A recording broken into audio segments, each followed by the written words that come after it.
الله أكبر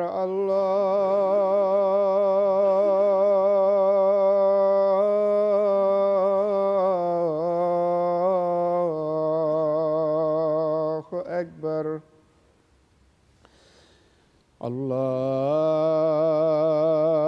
الله أكبر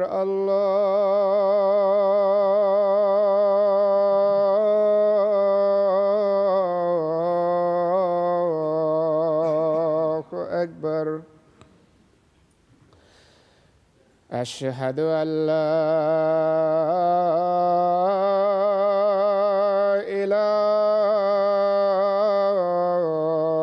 إله إلا الله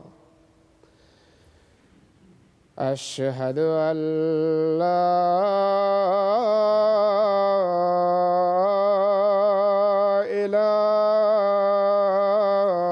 إله إلا الله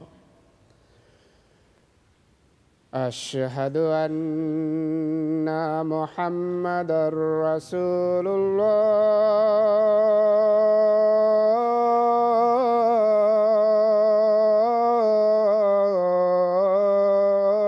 الله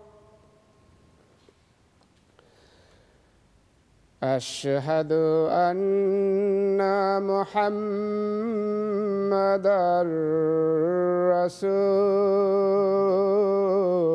رسول الله حي على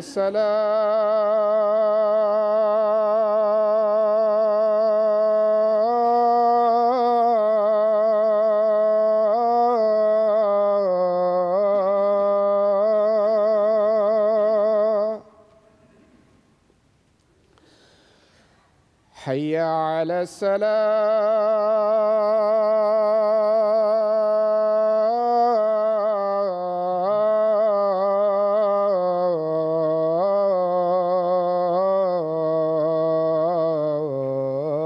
الصلاة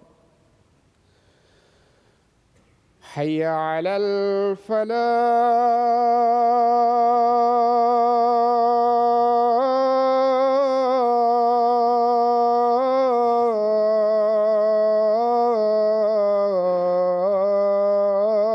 الفلاح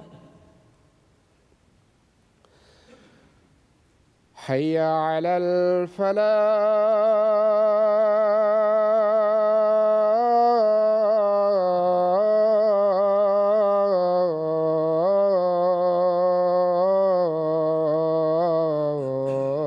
الفلاح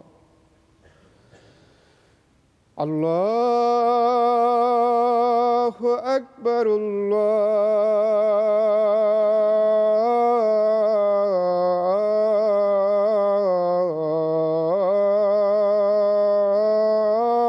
الله أكبر لا إله إلا الله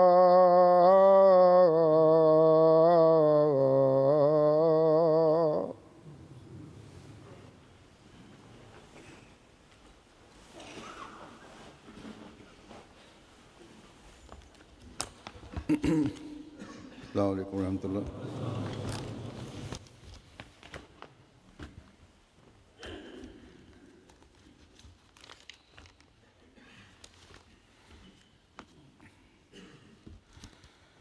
أشهد أن لا إله إلا الله وحده لا شريك له وأشهد أن محمدًا عبده ورسوله أما بعد فأعوذ بالله من الشيطان الرجيم بسم الله الرحمن الرحيم الحمد لله رب العالمين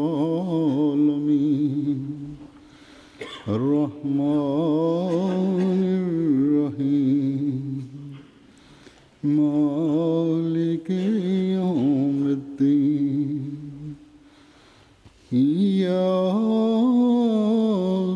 نعبد وإياك نستعين اهدنا الصراط المستقيم صراط الذين أنعمت عليهم غير المغضوب عليهم ولا الضالين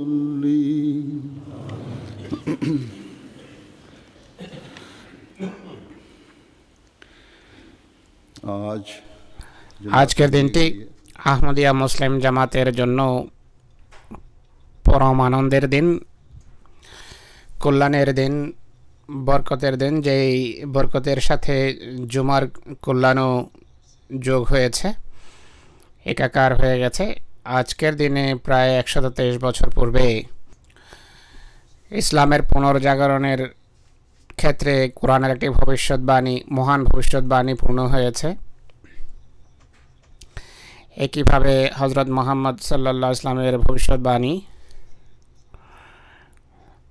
তার উল্লেখিত খুঁটিনাটি সহ পরিপূর্ণতা লাভ করেছে এবং মসিহে মওউদ প্রতিশ্রুত মাহদির আবির্ভাব হয়েছে। আর বয়াতের মাধ্যমে পূর্ববর্তীদের অর্থাৎ রাসূলুল্লাহ সাল্লাল্লাহু আলাইহি ওয়াসাল্লামের সাহাবেদের সাথে আখারিনদের জামাত গঠিত হয়েছে। আর আমরাও সেই সকল সৌভাগ্যবান শ্রেণীর অন্তর্ভুক্ত হয়েছে যারা এটি থেকে কল্যাণমণ্ডিত হয়েছে। অতএব প্রত্যেক আহমদি যে হযরত মসিহ মওউদের হাতে বয়াতের দাবি করে তাকে এই কথা হৃদয়ঙ্গম করা উচিত বা হৃদয়ে স্থান দেওয়া উচিত যে মসিহ মওউদের হাতে বয়াতের ফলে আমাদের উপর অনেক বড় দায়িত্ব বর্তায়। ইসলামের পুনর্জাগরণের কাজ যা হযরত মসিহ মওউদের মাধ্যমে সূচিত হয়েছে,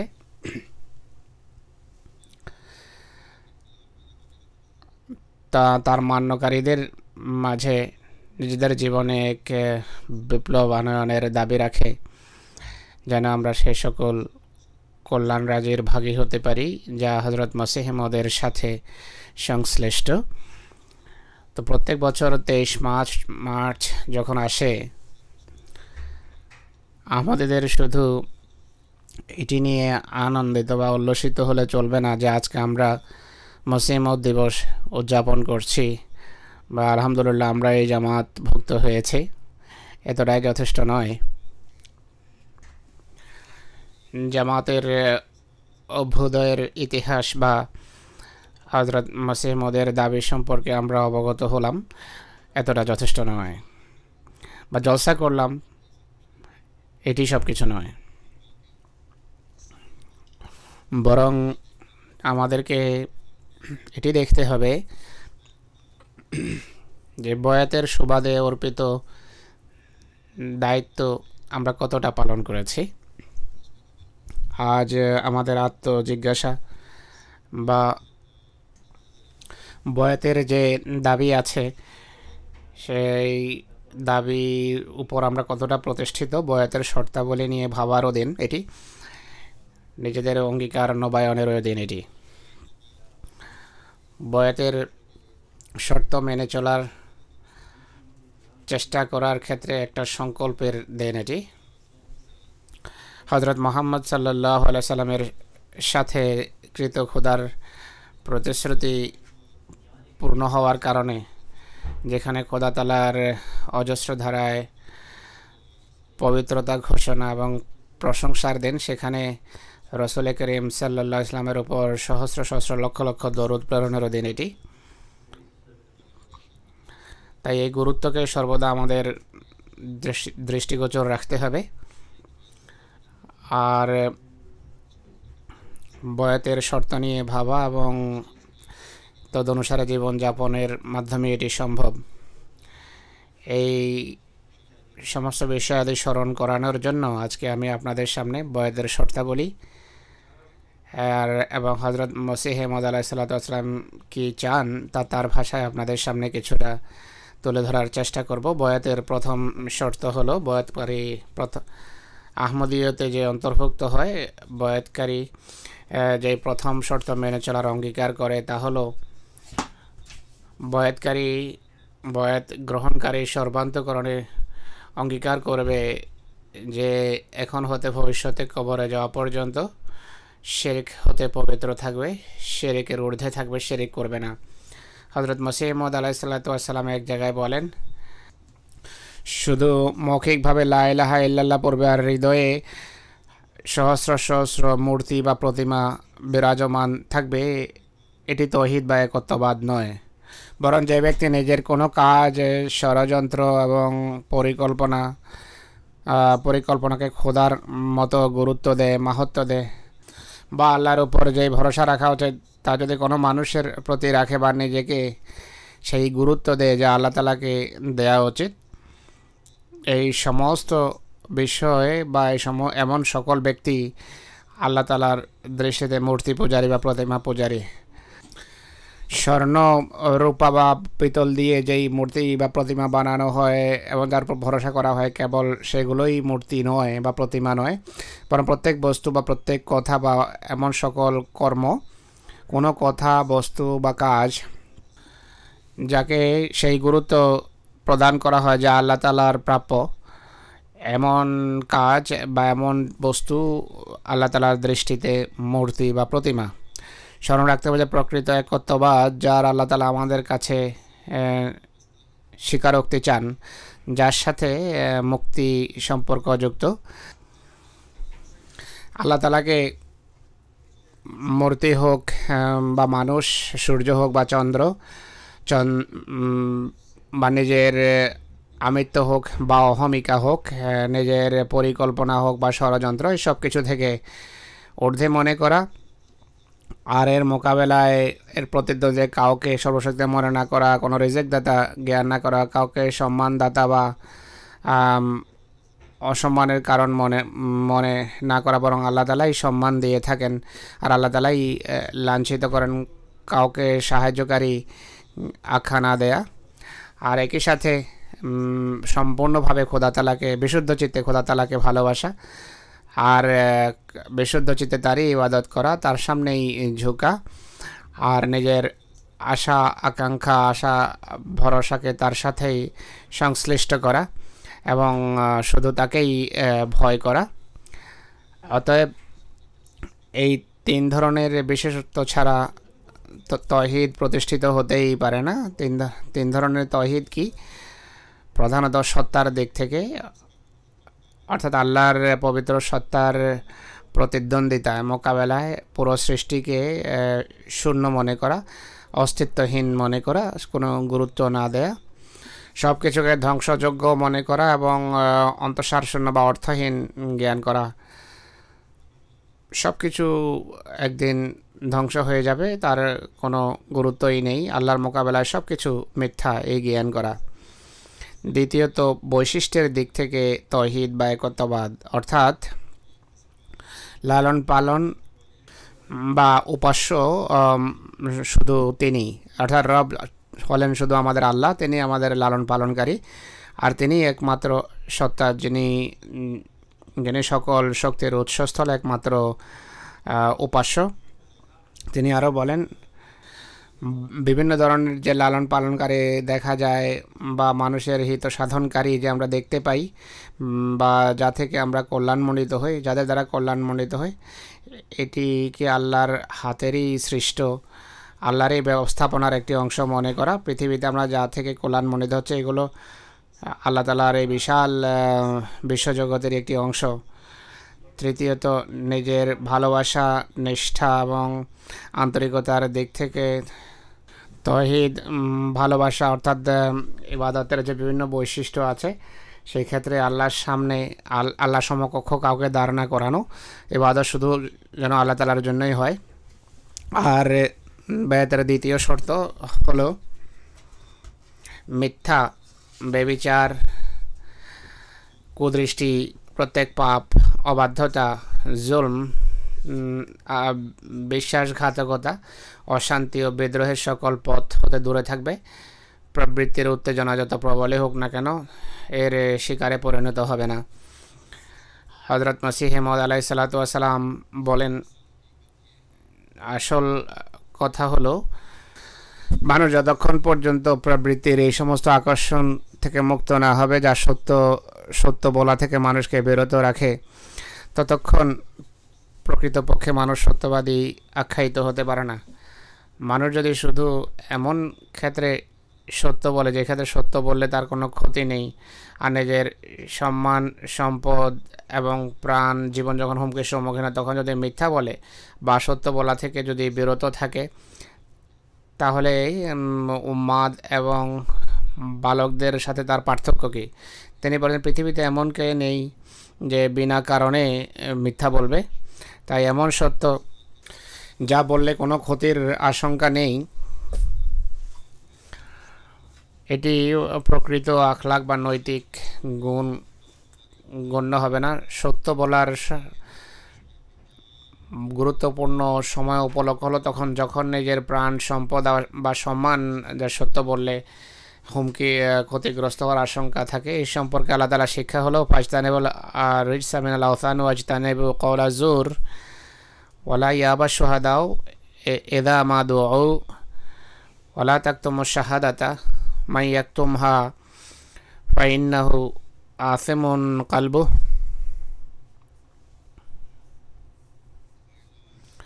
ওয়া ইযা কুলতুম ফাআদিলু ওয়ালাউ কানা যা কুরবা কুনু কাওয়ামিনা বিল কিসত শুহাদা লিল্লাহ ওয়ালাউ আলা আনফুসিকুম আওয়াল ওয়ালিদাইনি ওয়াল আকরাবিন ওয়ালা ইয়াজরিমান্নাকুম শানাআনু কওমিন আলা আল্লা তা'দিলু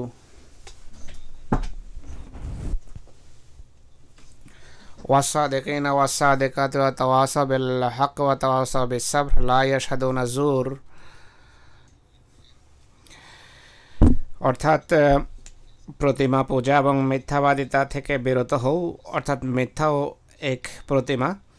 এর উপর নির্ভরশীল ব্যক্তি আল্লাহর উপর ভরসা করা ছেড়ে দেয়। সুতরাং মিথ্যা বলায় খোদাকেও হারাতে হয়। আবার তিনি বলেন যে যখন সত্য সাক্ষ্য দেওয়ার জন্য ডাকা হয় যেতে অস্বীকার করো না, সত্য সাক্ষ্য গোপন করো না।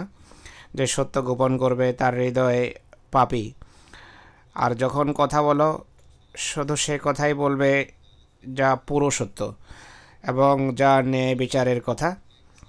কোনো নিকট সম্পর্কের ব্যক্তির বিরুদ্ধে যদি সাক্ষ্য দিতে হয় দাও, সত্য এবং ন্যায়পরায়ণতার উপর প্রতিষ্ঠিত থাকো। তোমাদের প্রত্যেক সাক্ষ্য যেন খোদার জন্য হয়, মিথ্যা বলবে না। যদিও সত্য বলায় তোমাদের প্রাণের ক্ষতি হয় বা তোমাদের পিতামাতার ক্ষতি হতে পারে, কিংবা কোনো নিকট আত্মীয় ব্যক্তি যেমন পুত্র পরিজনের ক্ষতিগ্রস্ত হওয়ার আশঙ্কা থাকে। আর কোনো জাতির শত্রুতা যেন তোমাদেরকে সত্য সাক্ষ্য দানে প্রতিরোধ না করে, বিরত রাখতে না পারে। সত্যবাদী পুরুষ এবং সত্যপরায়ণা স্ত্রীলোক মহাপুরস্কার লাভ করবে। তাদের আচরণ অন্যকেও সত্যপরায়ণতার উপদেশ ও উৎসাহ দেয় এবং মিথ্যাবাদীদের আসরে তারা বসে না।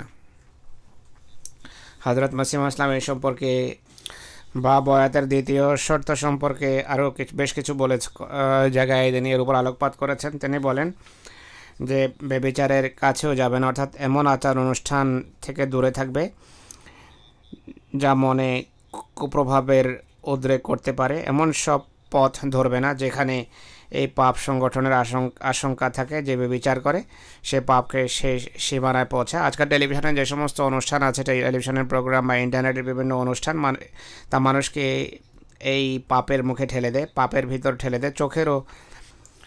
চোখেরও জেনা বা ব্যভিচার রয়েছে, তা থেকে বিরত থাকা উচিত। প্রত্যেক এমন কাজ যা এমন পাপে পর্যবসিত হয়, মসিহ বলছেন যে তা এড়িয়ে চলো। তিনি বলেন যে এই পাপের পথ বড় ভয়াবহ এবং তোমাদের চূড়ান্ত গন্তব্যের জন্য একান্ত বিপজ্জনক। তোমাদের চূড়ান্ত গন্তব্য হলো আল্লাহ তাআলার সন্তুষ্টি, এটি শেষ গন্তব্য, আর যেন সেই পথে বাধ সাধে। এই দ্বিতীয় শর্তের অন্তর্গত আরও একটা দিক হলো কুদৃষ্টি দেয়া। এই সম্পর্কে তিনি বলেন যে মানব প্রকৃতির সহজাত চাহিদা এবং দুর্বলতাকে সামনে রেখে কোরআন যে স্বভাবসিদ্ধ শিক্ষা দিয়েছে তা হলো কুল্লিল মুমিনিনা ইয়াগুদ্দু মিন আবসারিহিম ওয়া ইয়াহফাযু ফুরুজাহুম যালিকা আযকা লাহুম।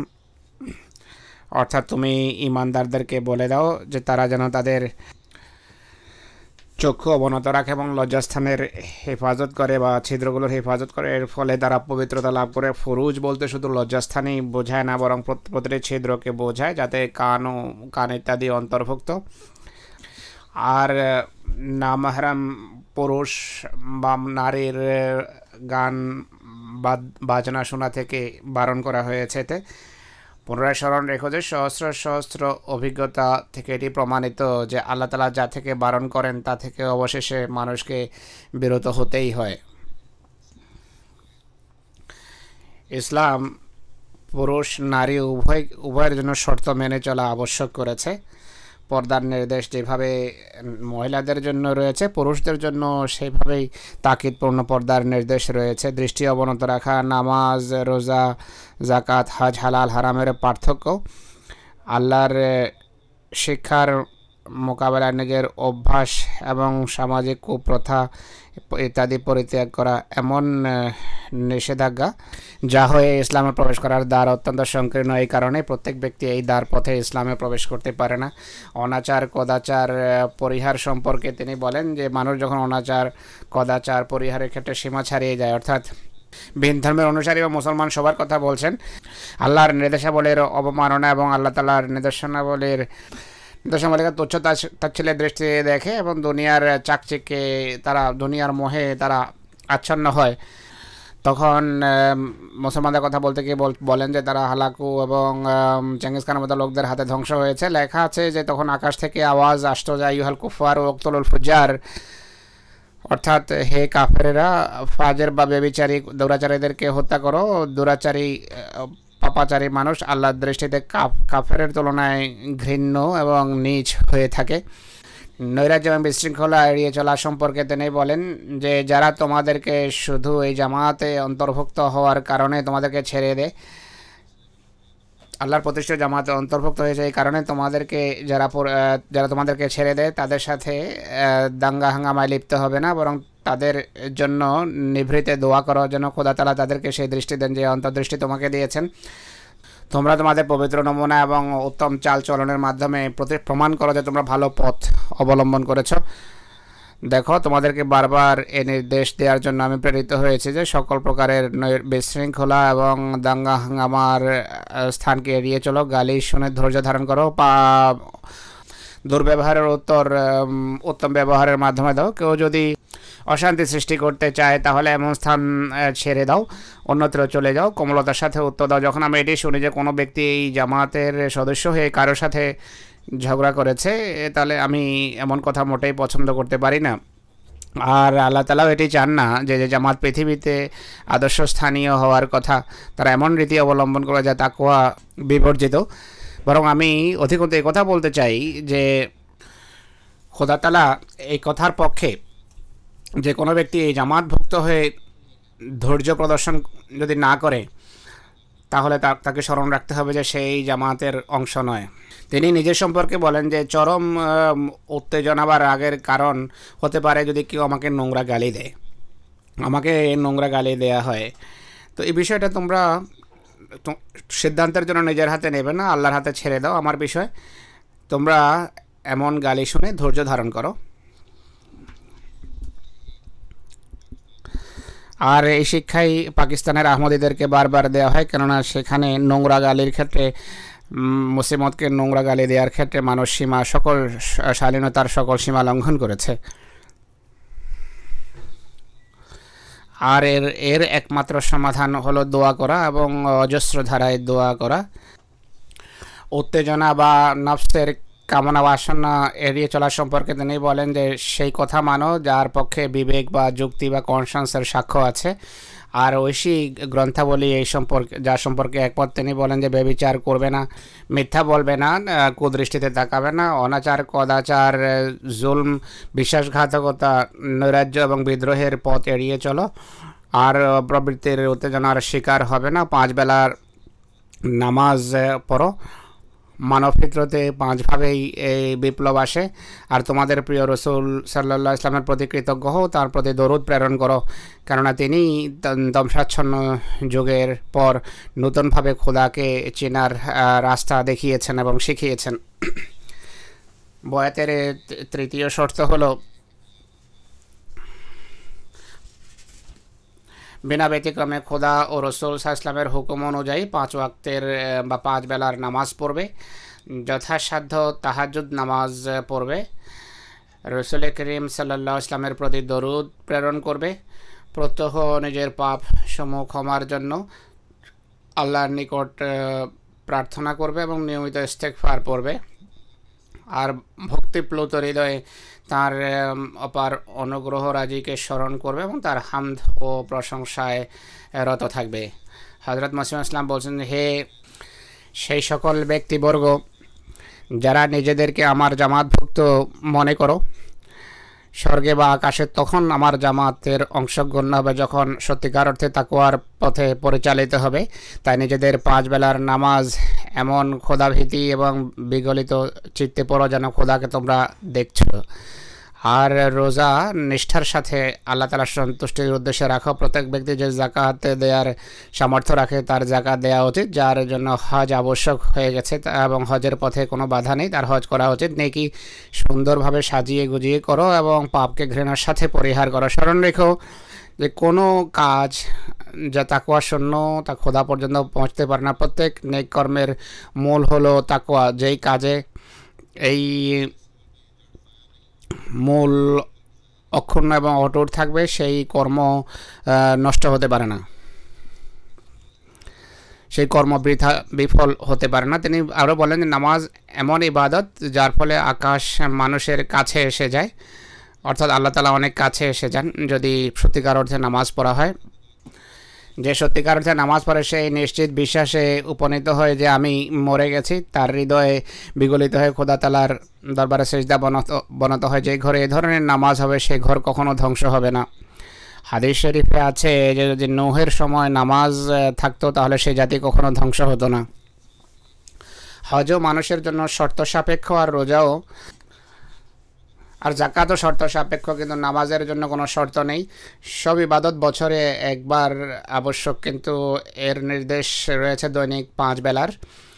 তাই যতক্ষণ পর্যন্ত পুরো শর্ত সাপেক্ষ নামাজ পড়া না হবে সেই বরকত এবং কল্যাণ রাজি লাভ হবে না যা নামাজের ফলে লাভ হতে পারে। আর এই বয়তেরও তখন কোনো এমন বয়ত করেও কোনো লাভ নেই। এরপর তাহাজ্জুদ সম্পর্কে তিনি বলেন যে রাতের বেলা উঠো, দোয়া করো যেন খোদা তাআলা তোমাদেরকে নিজ পথ দেখান। রাসূলুল্লাহ সাল্লাল্লাহু আলাইহি ওয়াসাল্লামের সাহাবারা ক্রমান্বয়ে উন্নতি করেছেন। তারা প্রথমে কি ছিলেন, এই কৃষকের বীজ বপনের মতো ব্যাপার ছিল। এরপর রাসূলুল্লাহ সাল্লাল্লাহু আলাইহি সাল্লাম পানি সেচন করেছেন, তিনি তাদের জন্য দোয়া করেছেন। বীজ উন্নত মানের ছিল, ভূমি ছিল উর্বর, এতে পানি সেচনের ফলে সুন্দর ফল লেগেছে। যেভাবে রাসূলুল্লাহ হাঁটতেন তারা সেভাবে হাঁটতেন। তারা রাত বা দিন দেখতেন না। তোমরা সত্যিকার অর্থে তওবা করো, তাহাজ্জুদের জন্য জাগ্রত হও, দোয়া করো, হৃদয়ের সংশোধন করো, দুর্বলতা পরিহার করো, আর আল্লাহর সন্তুষ্টি, নিজের কথা এবং কর্মকে আল্লাহর সন্তুষ্টির অধীনস্থ করো। এরপর তিনি দরুদ শরীফ সম্পর্কে বলেন যে মানুষ সত্যিকার অর্থে বান্দা বা দাসের কাজ হলো বা গোলামের কাজ হলো প্রভু বা মনিব যে নির্দেশ দেয় তা মেনে চলা। একইভাবে যদি রাসূলুল্লাহ সাল্লাল্লাহু আলাইহি ওয়াসাল্লামের কল্যাণ রাজি লাভ করতে চাও তাহলে তার দাসত্ব বরণ করা আবশ্যক। কোরআন শরীফে আল্লাহ তাআলা বলেন যে কুল ইয়া ইবাদিয়াল্লাযিনা আসরাফু আলা আনফুসিহিম, এখানে এবাদি বা বান্দা বলতে গোলাম বোঝানো হয়েছে, দাস বোঝানো হয়েছে, মখলুক বা সৃষ্টি নয়। রাসূলুল্লাহ সাল্লাল্লাহু আলাইহি ওয়াসাল্লামের বান্দা বা গোলাম হওয়ার জন্য তিনি সাল্লাল্লাহু আলাইহি ওয়াসাল্লামের প্রতি দরুদ প্রেরণ আবশ্যক এবং তিনি সাল্লাল্লাহু আলাইহি ওয়াসাল্লামের কোনো নির্দেশ মান্য করো না, তার প্রতিটি নির্দেশের উপর তোমরা নির্দেশ অনুসারে নির্দেশকে শিরোধার্য করো। এরপর ইস্তেগফার সম্পর্কে তিনি বলেন যে আল্লাহ তাআলার কাছে যদি শক্তি চাও অর্থাৎ ইস্তেগফার করো তাহলে ফেরেশতা বা রুহুল কুদুসের সাহায্যে দুর্বলতা দূর হতে পারে এবং পাপ করা থেকে মানুষ রেহাই পেতে পারে, যেভাবে আল্লাহর নবী এবং রসুলেরা তা থেকে মুক্ত থাকেন। কোনো ব্যক্তির যদি পাপ হয়েই যায় তাহলে ইস্তেগফারের ফলে তাদের যে লাভ হয় তা হলো পাপের কুফল অর্থাৎ আযাব বা শাস্তি থেকে রক্ষা করা হয়। যদি ভুলবশত গুনাহ হয়ে যায়, ইস্তেগফার করলে পাপের কুফল থেকে মানুষ রক্ষা পেতে পারে, আল্লাহর শাস্তি থেকে রক্ষা পেতে পারে। কেননা আলো আসলে আর অন্ধকার অবশিষ্ট থাকতে পারে না। যে অপরাধী ইস্তেগফার করেন অর্থাৎ আল্লাহর কাছে শক্তি চায় না পাপ থেকে বাঁচার, সে নিজের অপরাধের শাস্তি পেতে থাকে। বয়াতের চতুর্থ শর্ত হলো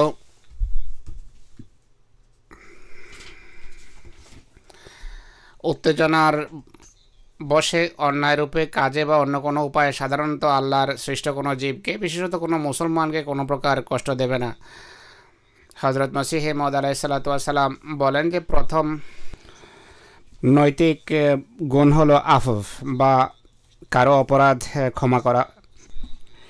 এতে অন্যের হিত সাধন বা কল্যাণ সাধনের অর্থ হলো যে পাপ করে সে আসলে কাউকে কষ্ট দেয় এবং সে শাস্তি পাওয়ার যোগ্য হয় বা শাস্তি পেতে পারে বা তাকে কারাগারে প্রেরণ করা যেতে পারে বা জরিমানাও করা যেতে পারে, বা যার বিরুদ্ধে অন্যায় করে সে নিজে সরাসরি হাত উঠাতে পারে। এমত অবস্থায় অপরাধী ব্যক্তিকে ক্ষমা করা যদি যুক্তিযুক্ত হয় আর ক্ষমা করা হয় তাহলে এটি তার হিত সাধন। এই বিষয়ে কোরআনের শিক্ষা হলো আল কাযিমিনাল গায়যা ওয়াল আফিনা আনিন নাস জাযাউ সাইয়্যাতিন সাইয়্যাতুম মিসলুহা ফামান আফা ওয়া আসলাহা ফাআজরুহু আলাল্লাহ। অর্থাৎ সাধু ব্যক্তি সে যে ক্রোধ দমন করার স্থলে ক্রোধকে দমন করে এবং ক্ষমার উপযোগী ক্ষেত্রে ক্ষমা করে। অন্যায়ের প্রতিফলের পরিমাণ ততটুকুই যতটুকু অন্যায় করা হয়েছে, কিন্তু যে ব্যক্তি অপরাধ ক্ষমা করে এবং এমন পরিস্থিতি ক্ষমা করে যে তাতে অপরাধের সংশোধন হয় এবং কোনো সে ধৃষ্ট না হয়, অর্থাৎ মার্জনার যথাস্থানে মার্জনা করে, তাহলে এমন ব্যক্তি ক্ষমাকারী ব্যক্তি অবশ্যই মার্জনার পুরস্কার পাবে। তিনি আরও বলেন যে মানুষের ধৃষ্ট হওয়া উচিত নয়, নির্লজ্জ আচরণ করা উচিত নয়, সৃষ্টির সাথে দুর্ব্যবহার করা উচিত নয়, প্রেম এবং ভালোবাসা এবং নেক ব্যবহার করা উচিত, প্রবৃত্তির কামনা বাসনার বশবর্তী হয়ে কারো প্রতি বিদ্বেষ পোষণ করা উচিত নয়, কোমল এবং কঠোর আচরণ যথাস্থানে করা উচিত। এরপর বিনয় সম্পর্কে তিনি বলেন যে আল্লাহ তাআলার শাস্তি আপতিত হয়ে তওবার দ্বার বন্ধ করার পূর্বেই তওবা করো। যেখানে এই বস্তু জগতের আইনকে মানুষ এত ভয় করে, সেখানে আল্লাহর আইনকে কেন ভয় করে না? আযাব এসে গেলে তার স্বাদ নিতেই হয়। প্রত্যেক ব্যক্তির তাহাজ্জুদে ওঠার চেষ্টা করা উচিত, 5 বেলার নামাজের সাথে কুনুত যোগ করা উচিত। আল্লাহ তাআলা অসন্তুষ্ট হতে পারেন এমন সকল কথা থেকে তওবা করা উচিত। তওবার অর্থ হলো সেই সমস্ত অপকর্ম এবং আল্লাহ তাআলা অসন্তুষ্ট হতে পারেন এমন সমস্ত কারণ পরিহার করে প্রকৃত পরিবর্তন আনা উচিত, এগিয়ে যাওয়া উচিত এবং তাকওয়া অবলম্বন করা উচিত। এর ফলে আল্লাহর করুণা বর্ষিত হয়, মানুষ করুণা ভাজন হয়। মানুষের ভিতর যে অভ্যাস আছে সেই অভ্যাসগুলোকে উন্নত অভ্যাসে পরিণত করার চেষ্টা করা উচিত। ক্রোধ থাকা উচিত নয়, বিনয় যেন ক্রোধের স্থান নেয়। চরিত্রের সংশোধনের পাশাপাশি যথাসাধ্য সদকা করার চেষ্টা করা ইউতিমুনা তাআমা আলা হুব্বিহি মিসকিনা ওয়া ইয়াতীমা ওয়া আসীরা, অর্থাৎ আল্লাহর সন্তুষ্টির জন্য মিসকিন, ইয়েতিম এবং বন্দীদেরকে তারা খাবার খাওয়ায় আর বলে যে আমরা শুধু খোদা তাআলার সন্তুষ্টির জন্যই এমনটি করছি, আমরা সেই দিনকে ভয় করি যে দিন হবে অত্যন্ত ভয়াবহ। সার কথা হলো দোয়া এবং তওবা তোমার নীতি হওয়া উচিত। সদকা করা অব্যাহত রাখার জন্য খোদা তাআলা তোমার সাথে অনুগ্রহপূর্ণ ব্যবহার করেন। পঞ্চম শর্ত হলো সুখ, দুঃখ, স্বাচ্ছন্দ্য, নেয়ামত এবং বিপদ আপদে আল্লাহর প্রতি বিশ্বস্ততা রক্ষা করবে। সকল অবস্থায় তাকদীরের বিধানের উপর সন্তুষ্ট থাকবে। তার পথে প্রত্যেক লাঞ্ছনা, গঞ্জনা, দুঃখ কষ্ট বরণ করতে প্রস্তুত থাকবে। কোনো বিপদ উপস্থিত হলে পশ্চাৎপদ হবে না, বরং সম্মুখে অগ্রসর হবে। আল্লাহর সাথে সম্পর্ক ছিন্ন করবে না। হজরত মসিহ মউদ আলাইহিস সালাতু ওয়াস সালাম বলছেন, সেই উন্নত মানব যে খোদার সন্তুষ্টিতে বিলীন হয়, সে নিজের জীবন এবং প্রাণকে বিক্রি করে খোদা তাআলার সন্তুষ্টি ক্রয় করে। নিজের জীবন দিয়ে আল্লাহর সন্তুষ্টি ক্রয় করে, জীবনের ভ্রুক্ষেপ করে না। এমন মানুষের উপরে খোদার করুণা বর্ষিত হয়। এই আয়াতে আল্লাহ তাআলা বলছেন, আয়াত এখানে বলা হয়নি, আয়াতের ব্যাখ্যা করছেন যে সমস্ত দুঃখ থেকে সেই ব্যক্তি পরিত্রাণ পায় যে আমার পথে এবং আমার সন্তুষ্টির জন্য নিজেকে বিকিয়ে দেয় আর এবং কঠোর পরিশ্রমের মাধ্যমে প্রমাণ দেয় যে সে আল্লাহর এবং নিঃসত্তাকে, খোদার আনুগত্য এবং সৃষ্টির সেবার জন্য সৃষ্টি হয়েছে বলে সে প্রমাণ দেয়। খোদার ভালোবাসা অর্জন সম্পর্কে তিনি বলেন যে আল্লাহর প্রিয় বান্দা নিজের প্রাণ খোদার পথে উৎসর্গ করে আর বিনিময়ে সে খোদার সন্তুষ্টি ক্রয় করে। এমন মানুষই খোদা তাআলার বিশেষ কৃপা ভাজন হয়। তিনি আরও বলেন যে আল্লাহর সাথে বিশ্বস্ততা সম্পর্কে মসিমত বলছেন যে সব মোমেনের অবস্থা এমনই হয়ে থাকে, যদি তারা নিষ্ঠা এবং বিশ্বস্ততার সাথে আল্লাহর হয়ে যায় তাহলে আল্লাহ তার বন্ধু হয়ে যান। কিন্তু যদি ইমানের ভিত্তি দুর্বল হয় তাহলে আশঙ্কা থাকে। কারো হৃদয়ের অবস্থা তো আমরা জানি না, কিন্তু কোনো ব্যক্তি যদি বিশুদ্ধ চিত্তে আল্লাহর হয়ে যায় তাহলে আল্লাহ তাআলা তার বিশেষ সুরক্ষা নিশ্চিত করেন। যে আল্লাহ যদিও সবার, কিন্তু যারা বিশেষভাবে খোদার হয়ে যায়, খোদা তাদের সামনে বিশেষভাবে আত্মপ্রকাশ করেন। আর বিশেষভাবে খোদার হয়ে যাওয়ার অর্থ হলো নিজের অহমিকাকে চূর্ণ বিচূর্ণ করে দেয়া। সেই কারণে আমি বারবার আমার জামাতকে বলবো যে বয়াত করে গর্ব করো না। যদি হৃদয়ে পবিত্র না হয় তাহলে হাতে হাত রাখা কখনো লাভজনক হবে না, অর্থাৎ বয়াত করা লাভজনক হবে না। কিন্তু যারা সত্যিকার অর্থে বয়াত করে তাদের বড় বড় পাপ ক্ষমা করে দেওয়া হয় এবং তারা নতুন জীবন লাভ করে। বয়াতের ষষ্ঠ শর্ত হলো সামাজিক কদাচার পরিহার করবে, কুপ্রবৃত্তির অধীন হবে না, কোরআনের অনুশাসন সম্পূর্ণরূপে শিরোধার্য করবে এবং প্রত্যেক কাজে আল্লাহ ও রসুল করিম সাল্লাল্লাহু আলাইহি সাল্লামের আদেশকে জীবনের প্রতিটি ক্ষেত্রে অনুসরণ করে চলবে। হযরত মসিহ মউদ আলাইহিস সালাতু ওয়াস সালাম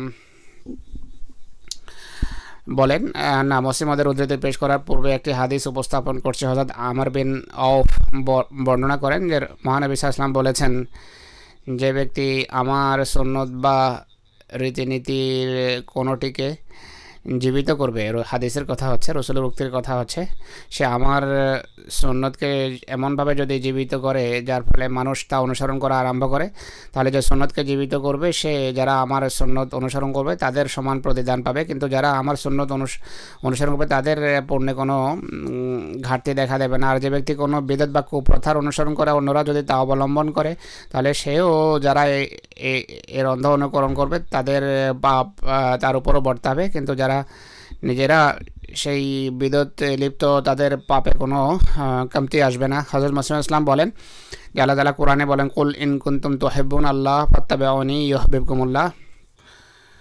আল্লাহর প্রিয় ভাজন হওয়ার শুধু একটি রাস্তা আছে, তা হলো হযরত মুহাম্মদ সাল্লাল্লাহু আলাইহি সাল্লামের অনুসরণ। অন্য কোনো পথ নেই খোদার প্রিয় ভাজন হওয়ার জন্য যা তোমাদেরকে খোদার সাথে মিলিত করতে পারে। মানুষের লক্ষ্য হওয়া উচিত একমাত্র খোদা, যার কোনো শরিক নেই। শিরক এবং বিদতকে পরিহার করা উচিত, কুপ্রথার দাসত্ব করা উচিত নয়, কামনা বাসনার অধীনস্থ হওয়া উচিত নয়। আমি আবার বলছি, হযরত মুহাম্মদ সাল্লাল্লাহু আলাইহি ওয়াসাল্লামের সত্য পথ অনুসরণ করা ছাড়া মানুষ কোনোভাবে সফল কাম হতে পারে না। আমাদের রসুল একমাত্র রসুল, আর আমাদের গ্রন্থ হলো একমাত্র কোরআন, যা সেই রসুলের উপর অবতীর্ণ হয়েছে, যার আনুগত্য এবং দাসত্ব করলে আমরা খোদাকে পেতে পারি। আজকাল পীর ফকিরদের উদ্ভাবিত রীতিনীতি আর গদ্যনশীন এবং সাজ্জাদা নশীনদের আবিষ্কৃত দোয়া, দরুদ, ওজিফা, এগুলো মানুষকে সবসময় সঠিক এবং সোজা পথ থেকে বিচ্যুত করার মাধ্যম। তোমরা এইসব এড়িয়ে চলো। এরা হজরত মোহাম্মদ সাল্লাল্লাহু আলাইহি ওয়াসাল্লামের খাতামুল আম্বিয়া হওয়ার খাতাম বা মোহরে চিড় ধরাতে চেয়েছে, যেন নতুন এক শরীয়তের আবিষ্কার করেছে। তোমরা স্মরণ রেখো যে তোমরা কোরআন এবং মোহাম্মদ সাল্লাল্লাহু আলাইহি ওয়াসাল্লামের নির্দেশের অনুসরণ, নামাজ, রোজার যে রীতি আছে, এছাড়া আল্লাহর ফজল এবং কৃপার দ্বার খোলার অন্য কোনো চাবি নেই। বিভ্রান্ত সে ব্যক্তি যে সমস্ত পথ পরিত্যাগ করে নতুন পথ সন্ধান করে, বিফল বা ব্যর্থ সে ব্যক্তি মরবে যে আল্লাহ এবং রসুলের নির্দেশ এবং কথা অনুসরণ করে না, বরং অন্য কোনোভাবে আল্লাহকে তালাশ করে। এরপর বয়াতের সপ্তম শর্ত হলো অহংকার ও গর্ব সর্বতোভাবে পরিহার করবে। দীনতা, বিনয়, শিষ্টাচার, সহিষ্ণু ও দরবেশী জীবনযাপন করবে। অহংকার সম্পর্কে হজরত মসিহে মওদ আলাইহিসসালাতু ওয়াসসালাম বলেন যে আমি সত্যই বলছি, কিয়ামত দিবসে শিরক বা প্রতিমা পূজার পর অহংকারের মতো বড় আর পাপ নেই। এটি এমন একটি ব্যাধি যা ইহ এবং পরকাল উভয় ক্ষেত্রে মানুষকে লাঞ্ছিত করে। আল্লাহ তাআলার করুণা প্রত্যেক একত্ববাদী সহায় হয়ে থাকে, কিন্তু অহংকারের নয়। খোদার করুণা বা কৃপা, যে ব্যক্তি আল্লাহকে মানে, আল্লাহকে এক মনে করে, তার সহায় হয়ে থাকে, তার পাপের ফলে ক্ষমা পায়। কিন্তু অহংকারীকে আল্লাহ তাআলা ক্ষমা করেন না। তিনি বলেন যে শয়তানও একত্ববাদী হওয়ার দাবি করত, কিন্তু তার মাথায় যেহেতু অহংকার বিরাজমান ছিল, আর আদম যে খোদার দৃষ্টিতে প্রিয় ছিল, তাকে যখন সে তার ছেলের দৃষ্টিতে দেখলো এবং তার সমালোচনা করলো, তাই শয়তান ধ্বংস হয়েছে এবং অভিশাপের বেড়ি তার ঘাড়ে পড়ানো হয়েছে। তো প্রথম পাপ যার মাধ্যমে কোনো ব্যক্তি চিরতরে ধ্বংস হয়েছে, সেটি ছিল অহংকার। তিনি বলেন যে তোমাদের কোনো কাজে যদি অহংকার বা লোক দেখানো বা আত্মশ্লাঘা থাকে বা আলস্য থেকে থাকে, তাহলে তোমরা গৃহীত হওয়ার যোগ্য হবে না। শুধু কয়েকটি কথা নিয়েই আত্মপ্রতারণায় মগ্ন হবে না যে যা কিছু করার ছিল আমরা করেছি, বয়াত করেছি, এটি যথেষ্ট। আল্লাহ তাআলা তোমাদের জীবনে এক আমূল পরিবর্তন দেখতে চান, আর তিনি তোমাদের জীবনে এক মৃত্যু দেখতে চান, যার পর তিনি তোমাদেরকে জীবিত করবেন। এরপর মিসকিনদের সম্পর্কে তিনি বলেন যে যদি আল্লাহ তাআলাকে সন্ধান করতে হয়, মিসকিনদের হৃদয়ের কাছে সন্ধান করো। সেই কারণেই নবীরা মিসকিনের বেশে জীবন যাপন করেছেন। একইভাবে বড় বংশের মানুষ নিচ বংশের মানুষকে যেন হাসি ঠাট্টা না করে কথা বলা উচিত নয় যে আমার বংশ উঁচু। আল্লাহ তাআলা বলেন আমার কাছে যখন আসবে তখন আমি এই প্রশ্ন করব না যে তুমি কোন বংশের বা কোন জাতির, বরং প্রশ্ন এটি করা হবে যে তোমরা পৃথিবীতে কি আমল করেছ। একইভাবে রাসূলুল্লাহ সাল্লাল্লাহু আলাইহি ওয়াসাল্লাম নিজ কন্যাকে বলেছেন যে হে ফাতেমা, আল্লাহ তাআলা কোনো জাত বা বংশ কি তা জিজ্ঞেস করবেন না। যদি কোনো পাপ করে থাকো, আল্লাহ তাআলা রসুলের কন্যা হওয়ার কারণে তোমাকে ক্ষমা করবেন না। তাই প্রতিটি মুহূর্ত নিজের কাজ কর্ম বিশ্লেষণাত্মক দৃষ্টিকোণ থেকে করবে। আর বয়াতের অষ্টম শর্ত হলো ধর্মের সম্মান করাকে এবং ইসলামের প্রতি সহানুভূতিকে নিজ ধন প্রাণ মান সম্ভ্রম সন্তান সন্ততি ও সকল প্রিয়জন হতে প্রিয়তর জ্ঞান করবে। হযরত মসিহে মওউদ আলাইহিসসালাতু ওয়াসসালাম বলেন যে ইসলামের জীবন আমাদের কাছে একটা ফিদিয়া চায়।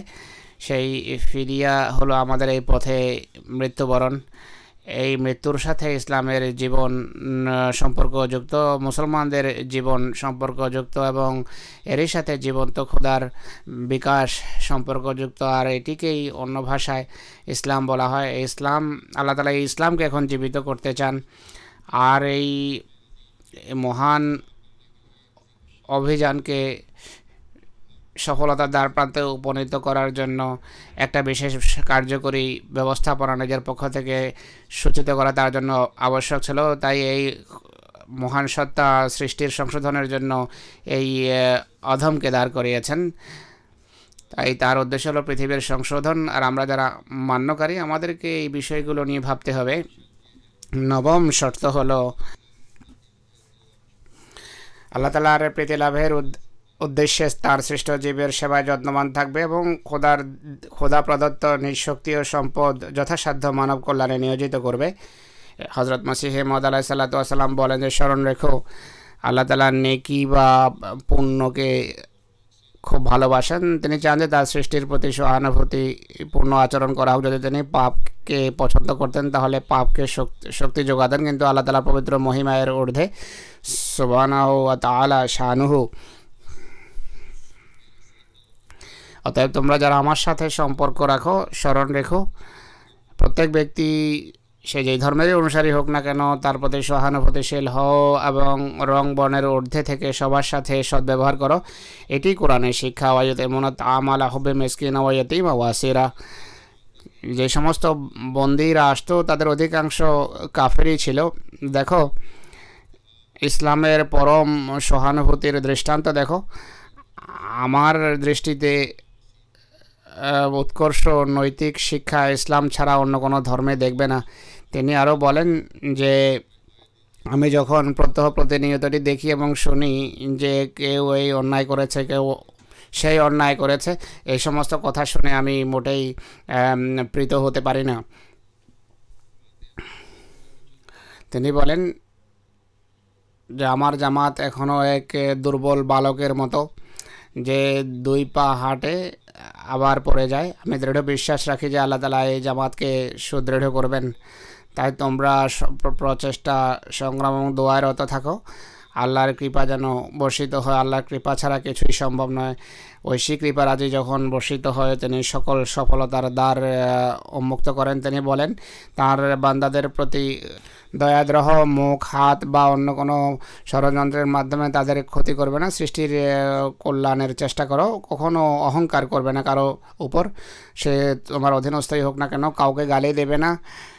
সে তোমাকে গালি দিলেও দিনহীন এবং নিঃস্বের মতো হয়ে যাও। নমনীয় এবং সহনশীল হও। বড় হয়ে ছোটদের প্রতি করুণা করো। তুচ্ছ তাচ্ছিল্য নয়। আলেম হয়ে নির্বোধদের হিতোপদেশ দাও। আতশ লাগা বশত তাদেরকে হেয় প্রমাণ করবে না। ধনী হয়ে দরিদ্রদের সেবা করো এবং অহংকার প্রদর্শন করো না। ধ্বংসের পথকে ভয় করো। বয়াতের দশম শর্ত হলো এই অধমের সাথে যে আল্লাহর সন্তুষ্টি লাভের উদ্দেশ্যে ধর্মানুমোদিত সকল আদেশ পালন করার প্রতিজ্ঞা। এই অধমের অর্থাৎ হযরত মসিহ মওউদের সাথে যে ভ্রাতৃত্বের বন্ধনে আবদ্ধ হয়েছ জীবনের শেষ মুহূর্ত পর্যন্ত এত অটল থাকবে। এই ভ্রাতৃত্ব বন্ধন এত বেশি গভীর ও ঘনিষ্ঠ হবে যে কোনো প্রকার পার্থিব আত্মীয়তা, অন্য সম্পর্ক এবং সেবক সুলভ অবস্থার মধ্যে এর তুলনা পাওয়া যাবে না। হযরত মসিহ মওউদ আলাইহিস সালাতু ওয়াস সালাম বলেন এই নবী সেই সকল কথার কাজের নির্দেশ দেন যা বিবেকসম্মত, আর সেই সকল কাজ থেকে বিরত রাখেন যা বিবেকের পরিপন্থী, আর পবিত্র বস্তুকে বৈধ এবং অপবিত্র বস্তুকে অবৈধ আখ্যা দেন। মানুষের ঘাড় থেকে সেই বোঝা অপসারণ করেন যেই বোঝায় তারা জর্জরিত ছিল, আর সেই সমস্ত ঘাড়কে বেরিয়ে মুক্ত করেন যে কারণে ঘাড় সোজা হতো না। অতএব যারা তার উপরে ঈমান আনবে এবং ইসলাম গ্রহণের মাধ্যমে তার হাতকে শক্তিশালী করবে, তাকে সাহায্য করবে আর সেই আরও আলোর অনুসরণ করবে যা তার সাথে নাজেল করা হয়েছে, এমন ব্যক্তি ইহ এবং পারলৌকিক সমস্যা থেকে মুক্তি পাবে। অর্থাৎ শরীয়তের নির্দেশাবলী আর এগুলো মারুফ শিক্ষা যা মানা, যা শিরোধার্য করা মানুষের জন্য আবশ্যক, দুনিয়ার বিভিন্ন বেড়ি থেকে মুক্তি এতে নিহিত। তিনি আবার বলেন এখন আমার দিকে ধাবিত হও, কেননা এখন যে ব্যক্তি আমার দিকে আসবে আমি তাকে সে ব্যক্তির সাথে তুলনা করি যে ভয়াবহ ঘূর্ণিঝড়ের সময় জাহাজে বসে, কিন্তু যে ব্যক্তি আমাকে মানে না আমি দেখছি যে সে ঘূর্ণিঝড়ে কবলিত এবং তার বাঁচার বা রেহাই পাওয়ার কোনো উপায় নেই। প্রকৃত সাফায়াতকারী আমি, যে সেই বুজুর্গ শফি বা সাফায়াতকারীর ছায়া অর্থাৎ রাসূলুল্লাহর ছায়া, তার প্রতিচ্ছবি আমি, যাকে সে যুগের অন্ধরা গ্রহণ করেনি। এবং তাকে তুচ্ছ তাচ্ছিল্য করেছে, অর্থাৎ হযরত মুহাম্মদ মুস্তাফা সাল্লাল্লাহু আলাইহি ওয়া আলিহি ওয়াসাল্লাম। এরপর তিনি বলেন,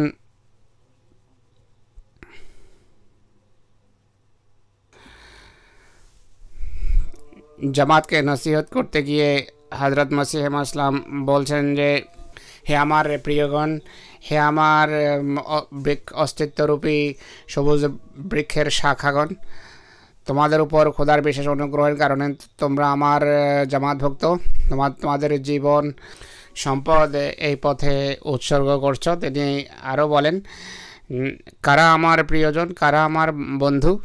তিনি বলছেন, আমার বন্ধুকে আর আমার আত্মীয়কে, সে যে আমাকে চিনে শনাক্ত করে। আমাকে কে শনাক্ত করে, কে চিনে? শুধু সেই ব্যক্তি যে এই দৃঢ় বিশ্বাস রাখে যে আমি আল্লাহর পক্ষ থেকে প্রেরিত হয়েছি, আর আমাকে সেভাবে গ্রহণ করে যেভাবে প্রেরিতরা গৃহীত হয়ে থাকে। এই দুনিয়া আমাকে গ্রহণ করতে পারে না, কারণ দুনিয়ার সাথে আমার কোনো সম্পর্ক নেই। কিন্তু যাদের প্রকৃতিকে সেই জগতের অংশ দেয়া হয়েছে, তারা আমাকে গ্রহণ করে এবং করবে। যে আমাকে পরিত্যাগ করে, সে তাকে পরিত্যাগ করে যিনি আমাকে পাঠিয়েছেন। যে আমার সাথে সম্পর্ক স্থাপন করে, সে তার সাথে সম্পর্ক স্থাপন করে যার পক্ষ থেকে আমি এসেছি। আমার হাতে এক প্রদীপ রয়েছে, যে আমার কাছে আসে সে অবশ্যই সে আলো থেকে অংশ পাবে। কিন্তু যে ব্যক্তি কুধারণার কারণে আমাকে পরিহার করে, সে অন্ধকারে নিক্ষিপ্ত হবে। এই যুগের সুরক্ষিত দুর্গ, সুদৃঢ় দুর্গ হলাম আমি, নিরাপত্তার দুর্গ আমি। যে আমার হাতে হাত দেবে, সে চোর, ডাকাত এবং হিংস্র জন্তু থেকে নিজেকে নিরাপদ করবে। কিন্তু যে ব্যক্তি আমার দেয়াল থেকে দূরে থাকতে চায়, চতুর্দিক থেকে সে মৃত্যুর মুখোমুখি হবে, তার লাশও নিরাপদ থাকবে না। আমার হাতে কে হাত রাখে, যে পাপকে পরিত্যাগ করে আর এবং নেক কর্মকে অবলম্বন করে, বক্রতা পরিহার করে এবং সে সততার পথ অনুসরণ করে, শয়তানের দাসত্ব থেকে মুক্তি লাভ করে আল্লাহর এক বাধ্য বান্দা হয়ে যায়। প্রত্যেক ব্যক্তি যে এমন করে, সে আমাতে এবং আমি তাতে। কিন্তু এমনটি শুধু সেই সফলভাবে করতে পারে যাকে আল্লাহ তাআলা পবিত্র আত্মার ছায়ায় স্থান দেন। সে তখন নিজের অবাধ্য আত্মার দোজখে যদি পা রাখে, সেটি এমনভাবে শীতল হয়ে যায় যেখানে কোনো আগুনই ছিল না। অবাধ্য আত্মার আগুনে সে পা রাখলে তখন সেই অগ্নি শীতল হয়ে যায়। নিজেকে যে ব্যক্তি পাক করে পবিত্রতার ফলে তার অবাধ্য আত্মার সৃষ্ট অগ্নি শীতল হয়ে যায়, এমন হয়ে যায় যেন সেখানে কোনো অগ্নি ছিল না। এরপর সে ক্রমাগতভাবে উন্নতি করে। এক পর্যায়ে খোদা তাআলার পবিত্র রূহ তার সত্তায় প্রবেশ করে এবং রব্বুল আলামিন তার হৃদয়ে আসন পাতেন। অর্থাৎ তার হৃদয় খোদার আরশ হয়ে যায়। তার ভিতরকার পুরনো মানুষ জ্বলে যায়, একটা নতুন পবিত্র মানুষ তাকে বানানো হয়। আর আল্লাহ তাআলা একটা নতুন খোদার আকারে নতুনভাবে তার সামনে প্রকাশিত হন। জান্নাতি জীবনের সমস্ত পবিত্র উপকরণ সেই পৃথিবীতেই এই জীবনে লাভ করে। তো এই হলো সেই শিক্ষা, সেই যা মেনে চলার মসিহ ইসলাম আমাদের কাছে প্রত্যাশা ব্যক্ত করেছেন। প্রকৃত অর্থে বয়াতকারীর হলো এটি মান বা মাপকাঠি। তা আজকের দিন আমাদের আত্মজিজ্ঞাসা করা উচিত যে আমরা এই সমস্ত শর্ত অনুসারে জীবনযাপনের চেষ্টা করছি কিনা। আল্লাহ তাআলা আমাদের দুর্বলতা এবং ভুলভ্রান্তি ক্ষমা করুন, আমাদের দুর্বলতা দূরীভূত করুন, আর আমাদেরকে নিজেদের জীবনে পবিত্র পরিবর্তন আনয়নের তৌফিক দেন। আমাদের ভিতর যদি কোনো নেকি থাকে, পুণ্য থাকে, তার মান যেন উন্নত হয়। পুণ্যের মানকে উন্নত করার আল্লাহ তাআলা আমাদেরকে তৌফিক দিন, যেন হযরত মসিহ মউদ আলাইহিস সালাতু ওয়াস সালামের হাতে বয়াতের যে প্রকৃত উদ্দেশ্য, সেই উদ্দেশ্য যেন সেই লক্ষ্য যেন আমরা লাভ করতে পারি, সেই লক্ষ্যে পৌঁছতে পারি। পাকিস্তানের স্বাধীনতা দিবস উপলক্ষে আমি কিছু নোটস রেখেছিলাম। পাকিস্তানে 23শে মার্চ উদযাপিত হচ্ছে। এই দৃষ্টিকোণ থেকে পাকিস্তানি আহমদীদেরকে বলবো যে দোয়া করুন।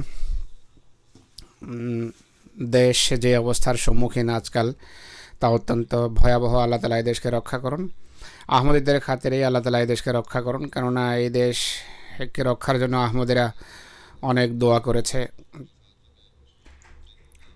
এই লক্ষ্যকে সামনে রেখে আমি কয়েকটা উদ্ধৃতি নিয়ে এসেছি এই তথ্য তুলে ধরার জন্য যে এই দেশকে গড়ার ক্ষেত্রে এ দেশের অস্তিত্বের খাতিরে আহমদিরা কেমন ভূমিকা রেখেছে তা এর ফলে স্পষ্ট হবে। দৌরে জদিদ নামে একটা পত্রিকা ছিল, তা 1923 সনে চৌধুরী জাফরুল্লাহ খান সাহেব সম্পর্কে লিখেছে, পাঞ্জাব কাউন্সিলের সকল মুসলমান যারা অবশ্যই পাঞ্জাবের মুসলমানদের প্রতিনিধি আখ্যায়িত হওয়ার বৈধ অধিকার রাখে, তারা যখন প্রয়োজন অনুভব করলেন যে পাঞ্জাবের পক্ষ থেকে এক নির্ভরযোগ্য প্রতিনিধি ইংল্যান্ডে পাঠানো উচিত, তখন জনাব চৌধুরী জাফরুল্লাহ খান সাহেবের প্রশংসিত সত্তার উপরেই তাদের দৃষ্টি পড়ে। চৌধুরী সাহেব তার নিজের পয়সা খরচ করে এত দক্ষতার সাথে ইংরেজ সরকার এবং ইংরেজ নীতিবিদদের সামনে এই বিষয়টি পেশ করেছে, যার শুধু পাঞ্জাবের মুসলমানেরই প্রশংসা করেনি বরং সরকারও এতে গভীরভাবে প্রভাবিত হয়েছে। এইগুলো সেই সত্য, সেই সমুজ্জ্বল বাস্তবতা যাকে পত্রপত্রিকার সাথে সম্পর্কযুক্ত কোনো মানুষ কখনো অস্বীকার করতে পারে না। এরপর উল্লেখযোগ্য লেখক এবং সাহিত্য জগতের সাথে সম্পর্কযুক্ত ব্যক্তিত্ব হলেন মৌলানা মোহাম্মদ আলী জওহর।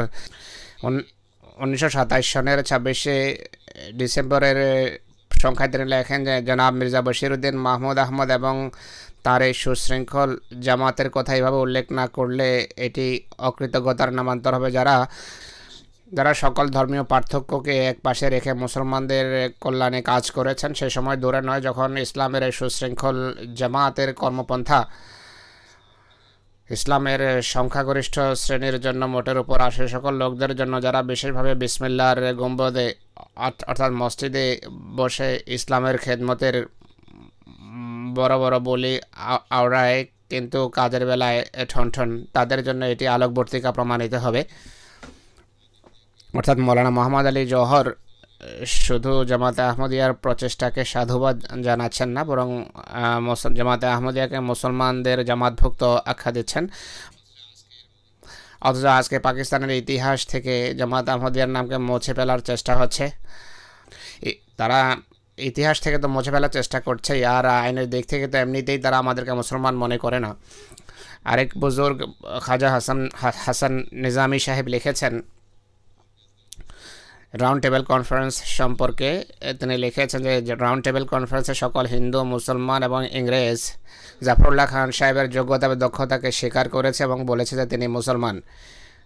ইংরেজেরা চৌধুরী জাফরুল্লাহর যোগ্যতা দক্ষতাকে স্বীকার করেছে এবং বলে যে মুসলমানদের ভিতর যদি মুখ থেকে বাজে এবং বৃথা কথা উচ্চারণ না করে এবং আধুনিক যুগের জটিল রাজনীতিকে যদি কেউ বুঝে থাকে তাহলে সেই ব্যক্তি হলেন চৌধুরী জাফরুল্লাহ খান সাহেব।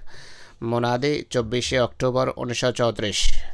তারাকিয়ে পাকিস্তান এবং জামাতে আহমদিয়া এই উদ্ধৃতিতে এটি উল্লেখ রয়েছে। ডক্টর আসেক হোসেন বাটালভি সাহেব লেখেন যে গোল মেজ কনফারেন্সের প্রতিনিধিদের মধ্য থেকে সবচেয়ে সফল হলেন আগা খান এবং চৌধুরী জাফরুল্লাহ খান সাহেব।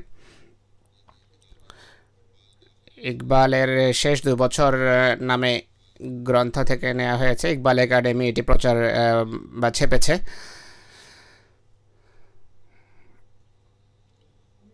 তারপর হজরত কায়েদে আজম স্বয়ং রাজনীতিতে কীভাবে ফিরে এসেছেন, ভারত কীভাবে ফিরে এসেছেন ইংল্যান্ড থেকে তা বলছেন যে আমার এমন মনে হচ্ছিল যে আমি ভারতের কোনো সাহায্য করতে পারবো না। ভারত ছেড়ে তিনি চলে গিয়েছিলেন বিরক্ত হয়ে, ইংল্যান্ডে গিয়ে বসতি স্থাপন করেন।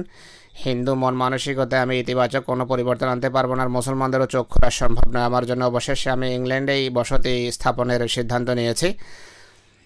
রইস জাফরি সাহেবের বইতে এটি লেখা আছে। তখন আহমদিয়া মুসলিম জামাত তাকে ভারত ফিরিয়ে আনার চেষ্টা করে। দ্বিতীয় খলিফা হযরত খলিফা সানি রাদিয়াল্লাহু আনহু লন্ডন মসজিদের ইমাম মৌলানা আব্দুর রহিম দর্জ সাহেবকে পাঠিয়েছেন যে কায়েদে আজমের উপর চাপ দেন তিনি যেন ভারতে ফিরে আসেন এবং মুসলমানদের পথ দেখান, যেন তারা তাদের স্বাধিকার ফিরে পেতে পারে, স্বাধিকার লাভ করতে পারে। কায়েদে আজমের পর ফিরে যান এবং মুসলমানদের সেবায় আত্মনিয়োজিত হন এবং তিনি অবলীলায় এটি বলতে বাধ্য হয়েছেন যে লন্ডন মসজিদের ইমাম আমাকে যেভাবে বুঝিয়েছেন আমার জন্য ভারত ফিরে যাওয়ার বিষয়ে না বলার কোনো উপায় ছিল না।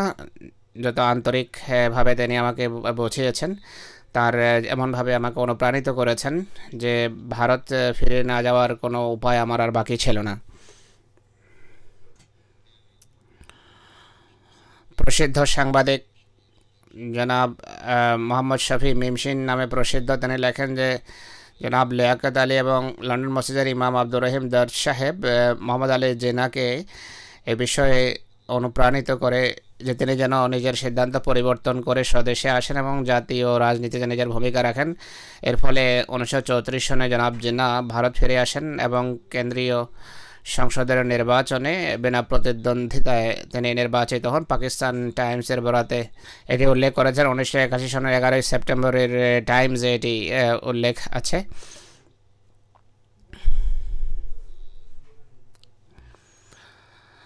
চরম বিরোধী যারা ছিল আমাদের জামাতের, তারাও এটি স্বীকার করতে বাধ্য হয়েছে।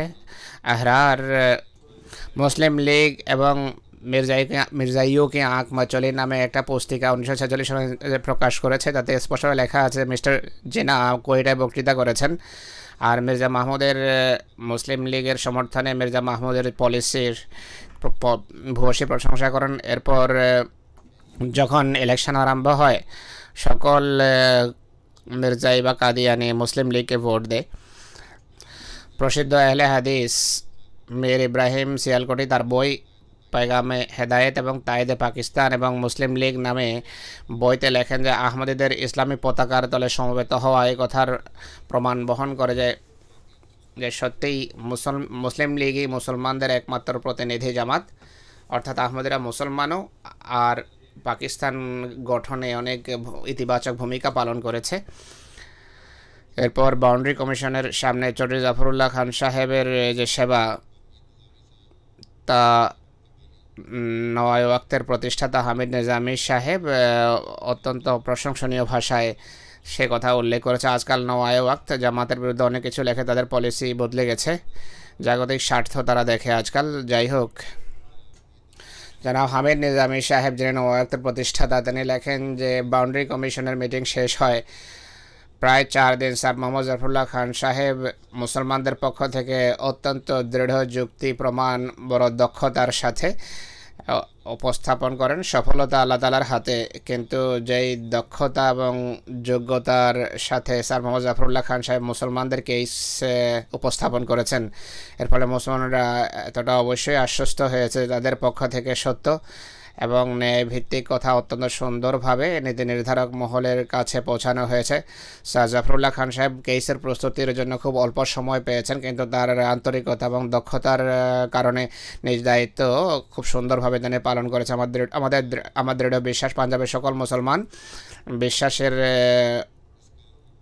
ঊর্ধ্বে থেকে তার এই কাজের জন্য তার প্রতি কৃতজ্ঞতা প্রকাশ করবে।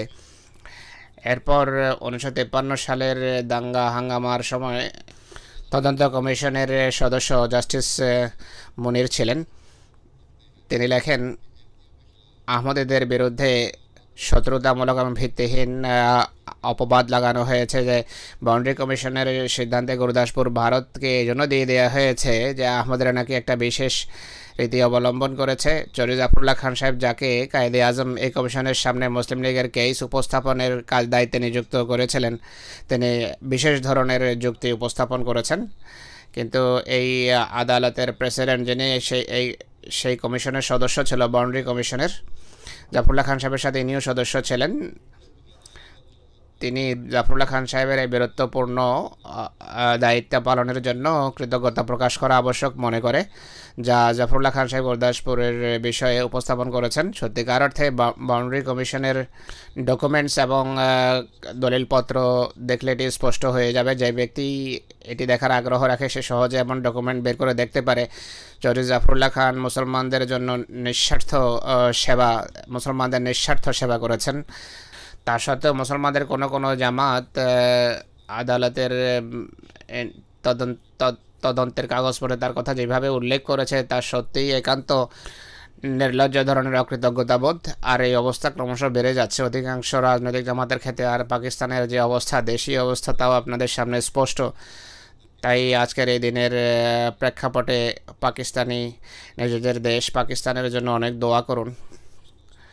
আল্লাহ তাআলা এই দেশকে সেই ধ্বংসের হাত থেকে রক্ষা করুন যে ধ্বংসের দিকে এটি খুব দ্রুত এগিয়ে চলেছে।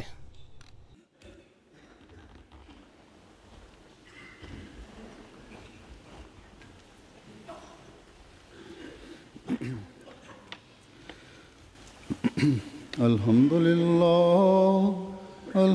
لله نحمده ونستعينه ونستغفره ونؤمن به ونتوكل عليه ونعوذ بالله من شرور أنفسنا ومن سيئات أعمالنا من يهده الله فلا مضل له ومن يضلل فلا هادي له ونشهد أن لا إله إلا الله ونشهد أن محمدا عبده ورسوله عباد الله رحمكم الله إن الله يأمر بالعدل والإحسان